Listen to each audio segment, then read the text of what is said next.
जिन बच्चों का नोट करना रह गया है, कोई परेशानी वाली बात नहीं है। पूरी टेबल की जो पिक्चर है नीट एंड क्लीन आपको भेज देंगे, वहां से आप नोट कर लेना, ठीक है।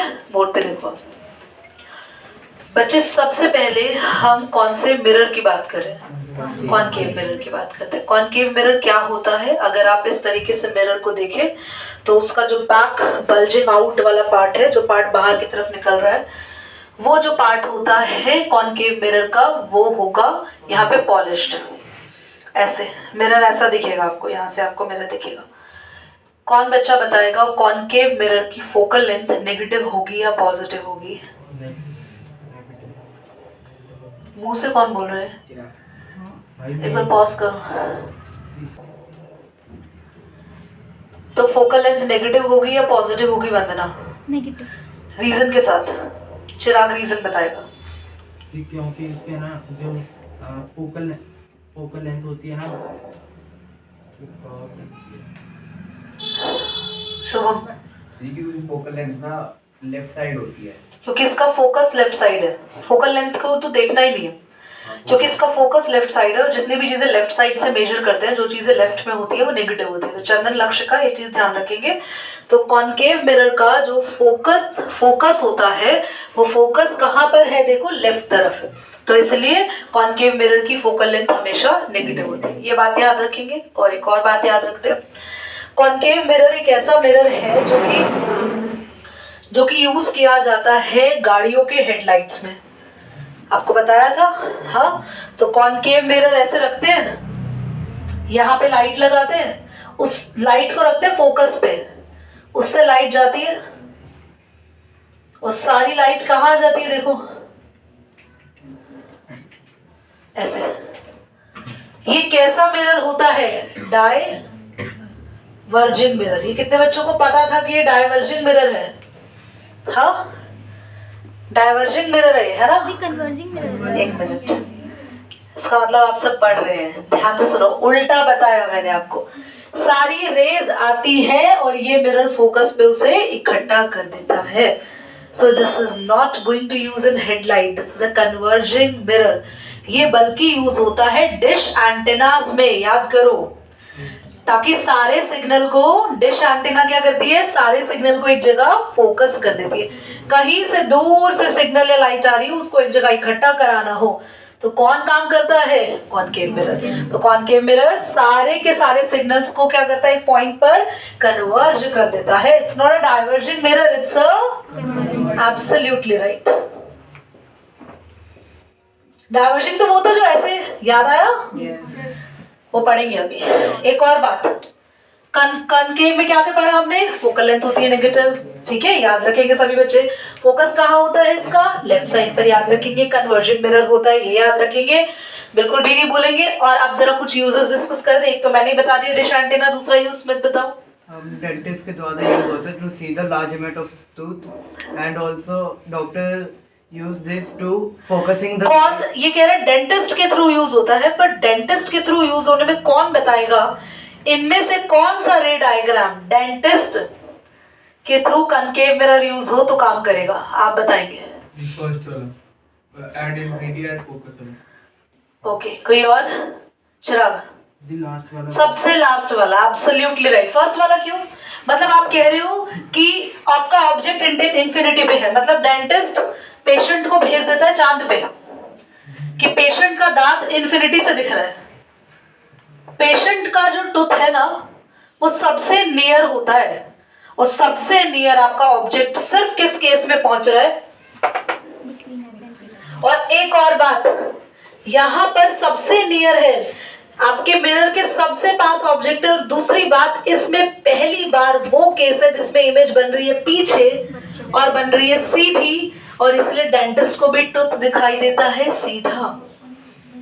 याद रहेगा, कॉनकेव मिरर का एक लौता केस जिसमें फोकस से भी पास आ जाता है ऑब्जेक्ट, तो इमेज कहां बनती है? मिरर के बिहाइंड। कैसी इमेज बनती है? Virtual and direct. इसीलिए हम इस केस को एज अ डेंटिस्ट मिरर भी यूज करवाते हैं। समझ आया? रिवाइज हो रहा है? चंदन समझ में आ रहा है बेटा? और बताएं कोई और यूज? सारे स्मिथ नहीं बताएगा, बोलो। Shaving mirror. As a shaving mirror, as a makeup mirror. तो डेंटिस्ट वाला केस तो हम सब में यूज कर सकते हैं। It's using as a makeup mirror, it is using as a shaving mirror, it is using in dish antennas and all. कोई और पॉइंट याद है किसी को? Solar panel. सोलर पैनल में भी यही यूज है कि सारी लाइट को एक जगह आके इकट्ठा कर देता है, और जब सारी लाइट्स एक जगह सन की आके इकट्ठी हो जाएगी तो वो इतनी गर्मी जनरेट हो जाती है कि वो चीज पूरा हीटअप हो सकती है। समझ आया? अब जरा रे डायग्राम देख लो। रे डायग्राम को याद करने का ट्रिक समझ लो, सीधी सीधी बात है। सारे ये पॉइंट्स और ये पॉइंट ऑपोजिट चल रहे हैं। आप सबसे पहले किसी एक फिगर को अपने दिमाग में रखिए बस। ये कैप्चरिंग में आ रहा है? नहीं आ रहा? ये आ रहा है? यस। पर ये पीछे नहीं दिख रहा होगा। रुको, कुछ करते हैं। बोर्ड पे देखो, क्लास देखो, ये फोकस है, ये सेंटर ऑफ कर्वेचर है, यहां दूर कहते हैं। बस आप नोटिस करो पूरे के पूरे कॉन्सेप्ट में हो क्या रहा है। हो ये रहा है, जब हमारा ऑब्जेक्ट इंफिनिटी पे है तो इमेज बन रही है फोकस पे। ये दो एक दूसरे से रिलेशन रखते हैं। ऑब्जेक्ट इंफिनिटी पे तो इमेज, और अगर ऑब्जेक्ट फोकस पे है तो इमेज इंफिनिटी पे बन गई। उल्टे हैं ये। ऑब्जेक्ट अगर चला गया दूर इंफिनिटी पे, इमेज बन रही है फोकस पे। और अगर ऑब्जेक्ट रखा है फोकस पे, देखो ध्यान से देखना, कहां गया फोकस पे ऑब्जेक्ट? ये रहा, तो इमेज बन रही है दूर इंफिनिटी पे। रे डायग्राम बनाने सबको आते। देखो इंफिनिटी पे ऑब्जेक्ट है तो सीधी सीधी लाइन आती है हमेशा, और सारी रेज ये कन्वर्जिंग मिरर है तो कहां आके इकट्ठा कर दिया इसने। और ये जो इमेज बनती है ये हमेशा कैसी होती है? Point size. पॉइंट साइज का मतलब है एक डॉट जितनी इमेज बनेगी इतनी छोटी। तो ऐसा कब होता है?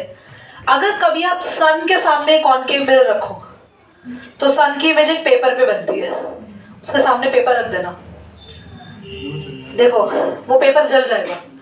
ये कॉनकेव मिरर, ऊपर सन है, कॉनकेव मिरर पे सारी रेज आ रही है, यहाँ पेपर रख दिया। जहां पे भी आपको दिख रहा है फ्लैश आ रहा है उसका मिरर का, फ्लैश चेक करके देख सकते हैं ना, ऐसे ऐसे करके फ्लैश। पेपर पे ना देखना एक बहुत शाइनी डॉट आ रहा होगा, वो बहुत शाइनी डॉट इंडिकेट कर रहा है वो इमेज किसकी बन रही है? सन की। समझ में आ रहा है? तो आगे आते हैं। अब देखो फोकस पे था, धीरे धीरे ऑब्जेक्ट हमारा दूर जा रहा है, पास आ रहा है, सॉरी इंफिनिटी पे था ऑब्जेक्ट, अब आ गया सी से पहले। सी से पहले यानी कि बियॉन्ड सी। बियॉन्ड सी के साथ कॉन्सेप्ट चलता है बिटवीन एफ एंड सी का। Between F and C, beyond C, बस याद रखना बियॉन्ड सी है तो इमेज बनेगी एफ और सी के बीच में। और अगर ऑब्जेक्ट हमारा एफ और सी के बीच में है तो इमेज पहुंच गई बियॉन्ड सी। समझ आ रहा है? तुम्हें क्लियर हो रहा है?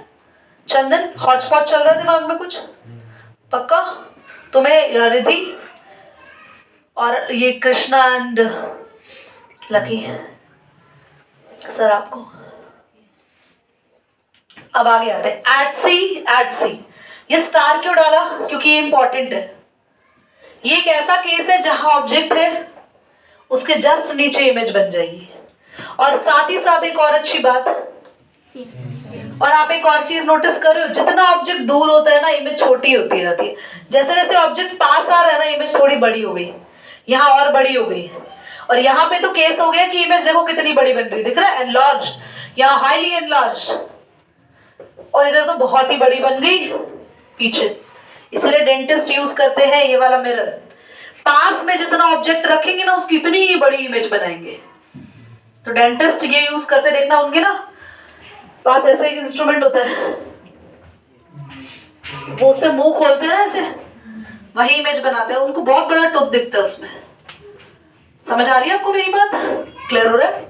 अब आते हैं फोकस। ये तो बता ही दिया, फोकस पे होगा तो इंफिनिटी पे इमेज बनेगी। ठीक है, लास्ट केस याद रखना। लास्ट केस पे आ गए, फोकस और पोल के बीच में अगर ऑब्जेक्ट है, ये लास्ट केस है, इसका कोई दूसरा रिलेशन भी नहीं है। कौन से दो है जिनका कोई रिलेशन नहीं है? तो एट सी वाला और फोकस एंड पोल, जिन पे मैंने सितारे चिपकाए हैं, बाकी सबके रिलेशन चल रहे हैं। अगर फोकस और पोल है, फोकस और पोल का मतलब क्या है? पोल ये रहा, देखो कितना पास, फोकस और पोल के बीच में तो ऑब्जेक्ट इतना पास आ गया कि इमेज वहां जाके पीछे बन रही है। मिरर के भी बात कितने बच्चों को समझ में आई? पक्का? एक बार रिवाइज। इंफिनिटी पे ऑब्जेक्ट एट फोकस इमेज, समझ में आया? Next, beyond C object between F and C. और शुरू के केसेस चल रहे हैं, ऑब्जेक्ट दूर है, इमेज छोटी साइज की है, डिमिनिश डिमिनिश डिमिनिश, एट सी से इमेज बड़ी हो जाएगी, एट सी पे एट सी सेम साइज, यहां से बड़ा होना शुरू हो जाएगा। Beyond F and C, between F and C, beyond C, और इमेज थोड़ी बड़ी हो गई, इमेज थोड़ी बड़ी हो गई। एट एफ इमेज कहां पहुंच गई? इंफिनिटी में, इमेज बड़ी हो गई, देखो एनलार्ज लिखा है। और between F and P image बनेगी behind the mirror, virtual and direct. और पहला केस है जिसमें सीधी इमेज बन रही है। Got it? पॉज करो। बस दो केसेस हैं कॉनकेव के, जिसका मैं चाहूंगी बस एक ही याद रखो, दूसरे का कोई ऐसा मतलब नहीं है, आता भी नहीं है पेपर में। कॉनकेव मिरर डाइवर्जिंग मिरर होता है, ये यूज करते हैं हम लोग ना हेडलाइट्स वगैरह में, व्हीकल हेडलाइट्स में। और इसका रीजन पहला रे डायग्राम ही है। देखो कॉनकेव मिरर कुछ ऐसा बनता है उल्टा, और इसका कौन सा पोर्शन शाइनिंग है? इनवर्ड। उस मिरर का आउटवर्ड पोर्शन शाइनी था, ठीक है? शाइनी नहीं, पॉलिश्ड। ध्यान से देखो, कहां से रे आ रही है? ऑब्जेक्ट कहां बैठा है? जब भी इंफिनिटी से रे आती है वो हमेशा पैरेलल आएंगी ऐसे। इस बीच वाली लाइन को बोलते हैं प्रिंसिपल एक्सिस, पता है ना? और कभी भी इंफिनिटी से रे आती है, सबको पता है वो फोकस पे जाती है, पर इस बेचारे मिरर का फोकस ही पीछे है। कैसा फोकस है? वर्चुअल। ये रियल फोकस है ही नहीं। तो सारी रेज ऐसा लगा कि कहां से बाहर आ रही है, देखो लगा कि वो किससे बाहर आ रही है, क्योंकि सारी रेज आगे आके कहीं इकट्ठा नहीं हुई बल्कि फैल गई। रेज आई और सारी रेज फैल गई, और ऐसा माना गया, ऐसा माना, इमेजिन किया कि वो कहां से आ रही होंगी? फोकस से। अभी क्योंकि फोकस हमारा इमेजिनरी फोकस है, हमें दिख तो नहीं रहा था, इसीलिए सारी चीजें डॉटेड लाइन से बनाई। और फोकस भी वर्चुअल फोकस है, याद रखना। कॉनकेव का फोकस है रियल फोकस। जितनी चीजें राइट साइड पे होती है सब रियल, और जितनी आगे होती है मिरर के पीछे सब वर्चुअल। इसलिए देखो ये केस में इमेज का भी नाम कैसा था? वर्चुअल। और वो हमेशा डॉटेड से बनाते हैं। ये लास्ट केस करने की जरूरत नहीं है, सिर्फ समझ लो। अगर कभी भी हम किसी भी पोजीशन पर रख दे ऑब्जेक्ट, किसी भी पोजीशन पे, बस इंफिनिटी पे नहीं होना चाहिए। तो ये कह रहा है कि जो इमेज बनेगी वो कहाँ बनेगी? Beyond P and F. तो beyond P, between P and F, तो ये यहाँ पे इमेज तो बनाई नहीं, देख रही हूँ मैंने, यहाँ बनेगी इमेज। ये रेस कैसे बनाई? पैरेलल गई, और पैरेलल रे जब भी आती है देखो वो क्या हो जाती है? ऐसा लगता है कहां से आ रही है? निकल के फोकस से। और ये रे कैसे बनाई है? ये पोल से गई, पोल से वापस आ गई, तो यहाँ पे कहीं पे पीछे ये इमेज बनेगी, ठीक है? और डिमिनिश्ड होगी, छोटी सी इमेज बनेगी, ठीक है? ये केस नहीं करना, इतना इंपॉर्टेंट नहीं है, नहीं आता है। पर आपको ये याद रखना है जो मैंने मेन चीज बताई है। डाइवर्जिंग मिरर कौन है? जल्दी बोलो। कॉन्वेक्स। कन्वर्जिंग कौन है? Concave. Virtual focus convex, real focus concave. Concave के बहुत सारे रे डायग्राम है, सारे पढ़ने हैं, और कॉन्वेक्स का बस एक पढ़ना, ठीक है? चलो पॉज करो, उसको पता चल गया मैं पढ़ने वाला हूँ। देखो इधर ध्यान से सभी, ऐसे ही ओरल टेस्ट होगा आप लोगों का सैटरडे को ना। तुम लोगों का मैं बता रही हूँ बेटे। मैग्निफिकेशन, अच्छा एक सेकंड पॉज करो। What is the formula of mirror? देखो 1/f is equal to 1/v minus की अवस्था से। Rohit, I am coming to you बेटा, don't worry, we'll just pause the video and I'll come to you. Magnification minus v by u होती है, और एक और फॉर्मूला भी होता है H2/H1 यानी H' upon H भी लिख सकते हैं। अब सुन लो ध्यान से सभी, what is u v and f? बेटा वी होता है इमेज का डिस्टेंस, इमेज कितनी दूरी पे बन रही है, किससे? पोल से, पोल पोल पोल पोल पोल से कितने डिस्टेंस पर इमेज बन रही है, दैट इज वी। और पोल से कितने डिस्टेंस पर ऑब्जेक्ट है, that is you, object distance, image distance. F होता है फोकल लेंथ। अब इनका नेगेटिव पॉजिटिव को ध्यान रखिए, यू हमेशा नेगेटिव होगा क्योंकि ऑब्जेक्ट हमेशा ही राइट साइड पर होता है, और इमेज पॉजिटिव होगी अगर इमेज बनेगी, मैंने उल्टा बोल दिया, हाँ, ऑब्जेक्ट हमेशा ही लेफ्ट साइड पर होता है, हमेशा नेगेटिव। इमेज पॉजिटिव होगी अगर राइट पर होगी, याद रखना कोई भी चीज इधर हो रही है राइट, पॉजिटिव। और अगर इमेज नेगेटिव होगी अगर किस तरफ बनेगी, एग्जाम्पल देख लो, देखो ये इमेज लेफ्ट पे बन रही है, ये डिस्टेंस नेगेटिव, ये इमेज देखो कहां बन रही है, राइट पे, तो ये डिस्टेंस। अगर कोई बच्चा भूल जाता है राइट लेफ्ट तो नंबर लाइन से याद रख ले। आगे आओ, एफ तो बता ही दिया था तुम लोगों को। कॉनकेव का फोकल लेंथ हमारा नेगेटिव था क्योंकि कॉनकेव जो पढ़ा था अभी उसका फोकस कहां था, लेफ्ट, और कॉन्वेक्स का फोकस देखो पॉजिटिव, ठीक है, ओके। अब इस पे न्यूमेरिकल्स करेंगे हम लोग ऑन सैटरडे। मिरर खत्म करके लेंस भी शुरू कर देंगे न्यूमेरिकल्स करके, और लेंस भी बिल्कुल ऐसे ही पढ़ाएंगे, ऐसे ही न्यूमेरिकल कराएंगे। तो कमिंग 2 से 3 क्लास में ये खत्म, और फिर इलेक्ट्रिसिटी उठा लेंगे तुम लोगों का, ठीक है। चलो रेड बटन कर दो। F क्या होगा, नेगेटिव